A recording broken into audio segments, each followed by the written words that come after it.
Magkano nga ba ang renta mo ngayon? 10,000, 15,000, or mas higit pa?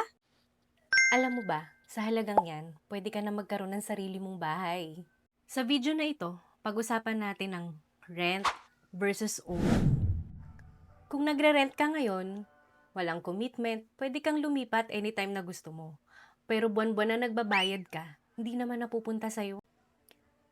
Sa madaling sabi, ang pera palabas. Walang investment, walang asset, at pwedeng taon-taon tumaas ang renta mo. Pero kung may sarili kang bahay, every payment mo, investment yan para sa future mo. Imagine, habang nagbabayad ka, unti-unting nagiging sayo ang bahay mo. Wala kang landlord, wala kang takot sa increase, at higit sa lahat, may peace of mind ka dahil magkakaroon ka ng sarili mong tahanan. Pareho kang nagbabayad, buwan-buwan.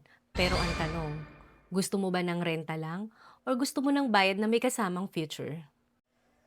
Kung gusto mo lang tumigil ng kababayad buwan-buwan ng renta mo at gusto mo nang bumili ng sarili mong bahay, tara na sa Serene Townhomes for as low as 14,000 monthly, meron ka ng sarili mong bahay. Schedule your viewing appointment with me na ha!